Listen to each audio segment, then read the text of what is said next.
sombra y en la luz, en un estado permanente. 12 del día con 33 minutos. Es la voz de Enrique Bunbury. Aquí interpreta esto que se llama Deseos de usar y tirar. Así es. Gracias a todos los que nos están acompañando en redes sociales. ¿Qué tenemos? ¿No tenemos aquí? ¿No estoy viendo? ¿Se te quedó? Híjole, ya ves cómo eres. En fin, pero bueno. ¿No tenemos saludos, nada? De Fito Jiménez, Lusto. Eso. Con León ese rato, pero bueno. No. Pero bueno. ¿Qué tenemos? Aquí tenemos en línea telefónica, don Omar Gómez. Así es, pues bueno, quiero saludar al director general de Salud Pública, al doctor Miguel Ángel Lutzow Steiner, director general de Salud Pública de los Servicios de Salud de San Luis Potosí. Doctor, muy buenas tardes, ¿cómo le va?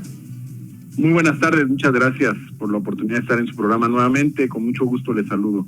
Doctor, pues los números, hoy pues nos estamos confiando porque Valles apareció en cero, pero pues ya se están empezando. ¿Cuál va a ser la consecuencia de Chantolo?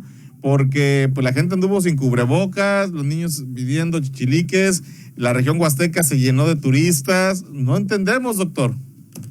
Así es, pues el riesgo está latente, las posibilidades de que tengamos una reinstalación de la transmisión en la Huasteca es muy grande. Con todo esto que tú mencionas, es una realidad. Y una y otra vez, Samuel, el virus nos enseña que se mueve con la gente, que cuando se descuidan las medidas preventivas, otra vez hay un incremento de transmisión. Es lo que está pasando en Europa. Esta segunda ola epidémica tiene una explicación muy sencilla, tiene que ver con un regreso a las actividades sociales de manera abrupta. En pocas semanas, prácticamente algunos países como Francia, España, regresaron a tener muchas actividades, incluso turísticas. Muchos países de Europa, pero sobre todo Francia, anunció con bombo y platillo que regresaban a clases presenciales, y en la misma semana en que regresaron en las primarias, por ejemplo, en educación básica, en esa misma semana tuvieron brotes en muchas escuelas. De tal manera que esto nos enseña que el virus tiene una gran capacidad de moverse con las personas, que el virus genera esta transmisión conforme hay movilización social, y pues eso es lo que queremos evitar aquí en San Luis Potosí. Realmente ha sido un gran acierto de la Secretaría de Educación Pública el que no tengamos clases presenciales. Los menores de edad, no nada más para este virus, estamos hablando de personas menores de 8 años, son grandes transmisores. Normalmente pueden tener cuadros clínicos de vías respiratorias moderados, incluso leves, moderados, pero son grandes transmisores porque generan secreciones respiratorias con gran cantidad de virus y bacterias, dependiendo de la circunstancia. Entonces, pues como tú bien lo dices, Samuel, no acabamos pues de entender la lección. Sabemos que hay una gran cantidad de gente que sí participó, que sí respetó las medidas preventivas, que no fue al panteón, que evitó tener reuniones de Halloween, pero el porcentaje que sí queremos que sea el 5% que no respetó estas medidas, estamos hablando de 150,000 personas aquí en San Luis Potosí, y esa cifra es suficiente para restablecer la transmisión, para que tengamos un repunte, un incremento, y será cuestión de días. Ojalá que nos equivoquemos, ojalá que estos pronósticos fallen, pero es una realidad que vamos a tener, que podríamos tener un incremento de casos en la siguiente semana asociado directamente a la movilización y a las reuniones que se dieron alrededor de Chantolo. Doctor, muy buena tarde nuevamente. En este caso ya hay 2 entidades que regresaron a semáforo rojo. Estamos hablando de Chihuahua y Durango en específico. Así es. En estos casos, pues ¿cuál es el riesgo más bien de que San Luis Potosí pues regrese nuevamente a semáforo rojo? Porque sí, supongo que debe haber un riesgo muy alto, e inclusive ya deben de poner medidas más estrictas, ¿no? Sí, bueno, el riesgo existe, sin duda, el riesgo existe. Una vez que se restablezca o que se dé un repunte de la transmisión, el riesgo es alto, que regresemos a rojo. En este momento seguimos en naranja, Omar. Como ustedes saben, anoche se dio a conocer por la Subsecretaría de Prevención y Promoción de la Salud, seguimos en naranja, pero de incrementarse la transmisión de los casos, de incrementarse todavía más las hospitalizaciones, pues podríamos regresar a rojo sin la menor duda. Estamos en naranja y bueno, sería cuestión de las siguientes semanas. El llamado pues es nuevamente en todas las regiones del estado, pero sobre todo en la Huasteca, a que evitemos lo que ya sucedió en julio. Digo, ustedes viven en el municipio que durante algunos días, incluso un par de semanas, tuvo la incidencia más alta por cada 100,000 habitantes, Ciudad Valles, y queremos evitar que esto se repita, que no suceda, y bueno, pues estaremos muy atentos y estaremos reportando también el comportamiento de la epidemia. El muestreo, el monitoreo no se suspende.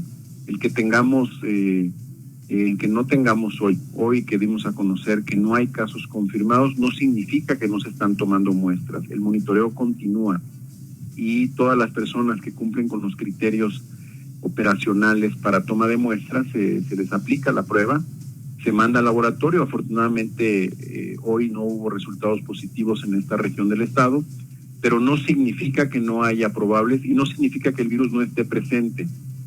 Esto son mecanismos que tiene el virus para persistir en el ambiente y nadie debe confiarse. Así son estas enfermedades respiratorias. Estamos lo que nosotros a la expectativa, pues, y podría ser la calma antes de la tormenta. ¿Por qué? Porque tenemos este riesgo del incremento de la transmisión por lo de las actividades culturales y las reuniones de la semana pasada, porque estamos en época invernal y aunque ustedes viven en una zona muy caliente, la disminución de las temperaturas también favorece la transmisión y las enfermedades respiratorias en general, y el COVID también ya nos enseñó que también se transmite. Y tenemos otro ejemplo, Samuel, Omar, de lo que ustedes decían, que está pasando en Estados Unidos.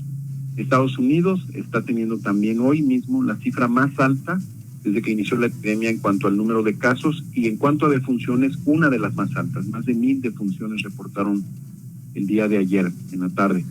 De tal manera que, sin duda, la movilización que se dio con relación a las elecciones seguramente tuvo mucho que ver con este incremento, más, que es lo que queremos reflexionar con ustedes, más el tema de el ambiente frío, de las bajas temperaturas. Allá incluso en algunos lugares ya iniciaron las nevadas, de tal manera que la combinación de factores es lo que hace que la transmisión se eleve y que ese es el riesgo que tenemos. Estamos avisando con anticipación.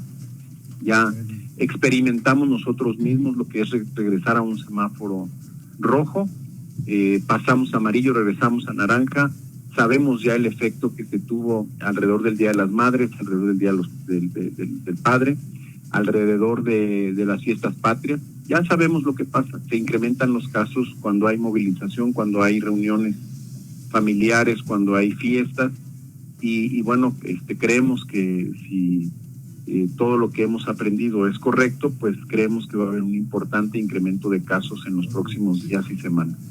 Doctor, ¿y realmente está preparado San Luis Potosí para un rebrote por COVID? Digo, en cuanto a la ocupación hospitalaria. Bueno, pues parte del sistema estatal de salud está exclusivamente dedicado al COVID. Todos los días damos cuenta de este esfuerzo que se hizo de reconversión del sistema de salud, pero tenemos que reconocer con toda humildad que esta pandemia está afectando a todo el mundo. Vemos los estragos que está haciendo en muchos países. Es una pandemia que tiene graves consecuencias y todo tiene un límite, todo tiene una capacidad. Hoy día hemos constatado de que la epidemia puede ser mucho peor de lo que hemos visto. Hoy se reportaron, bueno, más bien ayer en la OMS, y lo dimos a conocer nosotros hoy en nuestra rueda de prensa, más de 580,000 casos. Esto es mucho más alto de lo que habíamos señalado hace un par de meses como un grave escenario de transmisión. Otra vez, la epidemia puede ser mucho peor de lo que ya hemos visto. Puede ser mucho peor. Lo está viviendo Europa, lo está viviendo Estados Unidos y algunos otros países que han tenido estos brotes.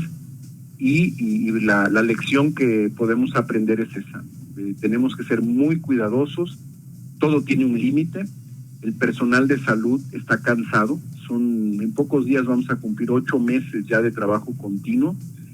Y bueno, pues el sistema de salud tiene un límite. Hay un número determinado de camas, hay un número determinado de médicas, de médicos, de ventiladores, y desde luego que si rebasamos ese número estaríamos teniendo una saturación importante del sistema de salud y bueno, pues sería un colapso, digamos. O sea, en el peor escenario que podemos prever, claro que no habría capacidad. Por eso todos los días estamos informando para que la gente tome las mejores decisiones, porque en un escenario de esa naturaleza pues no tendríamos los recursos ni la capacidad para atender a tantas personas al mismo tiempo, como está sucediendo en Europa en estos momentos.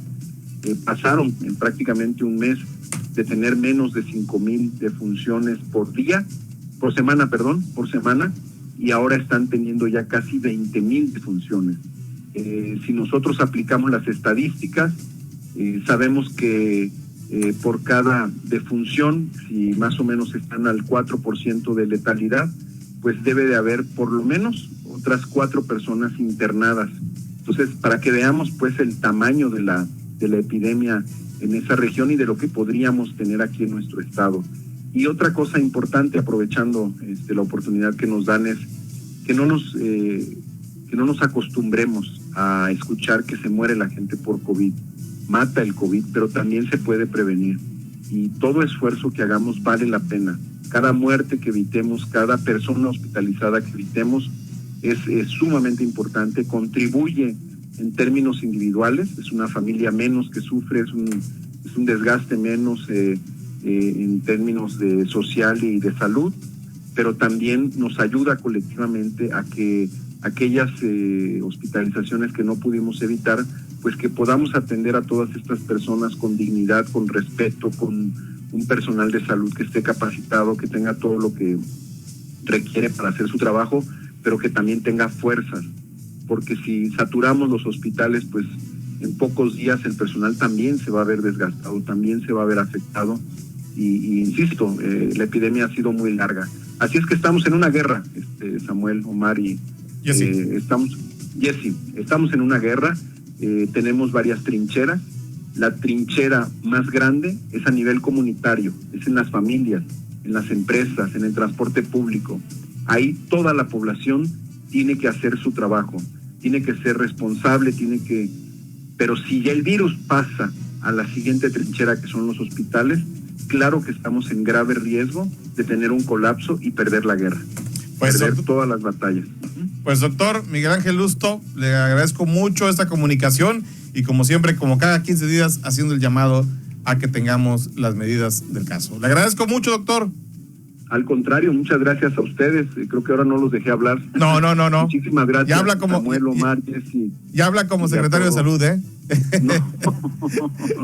Le agradezco. Muchísimas gracias por la oportunidad. Hay muchísima gente trabajando en esto y tengo el honor de ser vocero simplemente de todas estas acciones. Así es que muchas gracias a ustedes por la oportunidad y que tengan un excelente fin de semana. Gracias, doctor. Estamos en comunicación. Un abrazo. Es el doctor Miguel Ángel Lustó. Bueno, ahí está. A cuidarnos. Vamos a una pausa comercial, regresamos.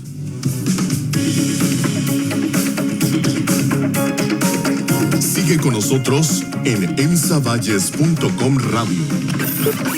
Periodismo diferente. Volvemos en un momento.